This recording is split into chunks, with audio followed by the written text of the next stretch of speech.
തൃശൂർ കാട്ടൂർ പഞ്ചായത്തിൽ പ്രവർത്തിക്കുന്ന mini industrial പാർക്കിലെ മാലിന്യ നിർമ്മാർജ്ജനത്തിലെ അശാസ്ത്രീയത മൂലം കുടിവെള്ളം മുട്ടി പ്രദേശവാസികൾ. കിണറുകളിൽ രാസമാലിന്യം കലർന്നതോടെയാണ് നാട്ടുകാർക്ക് ദുരിതം ആരംഭിച്ചത്. പ്രദേശത്തെ കുടിവെള്ള സ്രോതസ്സുകളെല്ലാം മലിനമായെങ്കിലും എവിടെ നിന്നാണ് മാലിന്യം വരുന്നത് എന്ന് കണ്ടെത്താൻ കഴിയുന്നില്ല എന്നാണ് അധികൃതരുടെ വിശദീകരണം.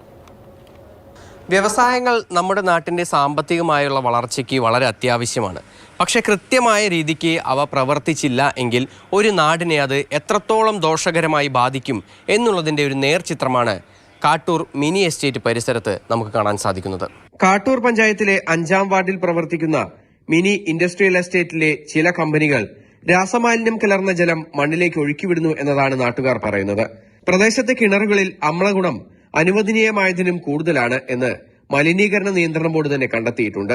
ഇവിടെ 1.5 വർഷം മുമ്പ് ഇവിടെ 2-3 കിണറുകളിൽ വെള്ളം ഓറഞ്ച് കളറായി മാറുകയാണ് ചെയ്തത്. ഓറഞ്ച് കളറും മഞ്ഞ കളറുമായി മാറി. അപ്പോൾ ആ ഒരു ഭീതിയിൽ അത് ടെസ്റ്റ് ചെയ്തപ്പോൾ അതിൽ ആസിഡിൻ്റെ അംശം വളരെ കൂടുതലാണ്. അതുപോലെ അലുമിനിയം, സിങ്ക് പോലുള്ള ലോഹങ്ങളുടെ അംശം വളരെ കൂടുതലാണെന്ന് കണ്ടെത്തുകയുണ്ടായി. അപ്പോൾ എല്ലായിടത്തും pH മൂല്യം 4-ന് താഴെയൊക്കെ ആയിട്ട് കണ്ടെത്തി. അങ്ങനെ വാട്ടർ അതോറിറ്റിയിൽ പലരും പോയി ടെസ്റ്റ് ചെയ്തു. അപ്പോഴും ഇതേ അവസ്ഥ തന്നെയാണ് കണ്ടത്. വ്യവസായ കേന്ദ്രങ്ങളോട് ചേർന്ന് 100 മീറ്റർ ചുറ്റളവിൽ വീടുകളോ മറ്റ് ജനവാസ മേഖലയോ ഇല്ല എന്നാണ് അനുമതി ലഭിക്കാൻ അന്ന് കമ്പനി നൽകിയ സത്യവാങ്മൂലം.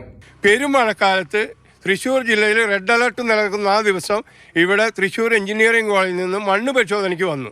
ഈ മണ്ണ് പരിശോധനയ്ക്ക് വന്ന് ഈ പെരുമഴയത്ത് ഈ മണ്ണെടുത്തിട്ട് അതിനൊന്നും കിട്ടില്ല എന്നുള്ള എല്ലാവർക്കും അറിയാം.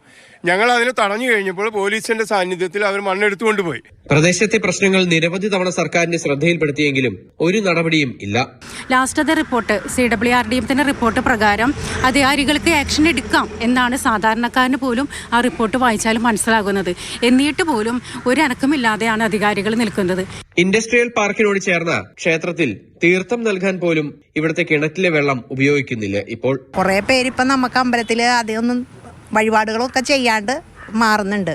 അവർ പറയുന്നത് ഇതുപോലെ ഈ വെള്ളം ഇതുപോലെ ശുദ്ധിയില്ലെങ്കിൽ ഞങ്ങൾ എങ്ങനെയാണ് വഴിപാട് തീർത്ഥം കൊടുക്കുന്നത്? ഇപ്പൊ നമ്മൾ പൈപ്പ് വെള്ളം എടുത്തിട്ടാണ് കൊടുക്കുക. ഈ കാണുന്നതാണ് ഈ ഫാക്ടറികൾ എന്ന് പറയുന്നത്. അതിൽ നിന്ന് ഏകദേശം 5 മീറ്റർ മാത്രം ദൂരമാണ് ഈ തൊട്ടടുത്ത വീടിന്. ഒരേ മതിലാണ് ഇതിനുള്ളത്.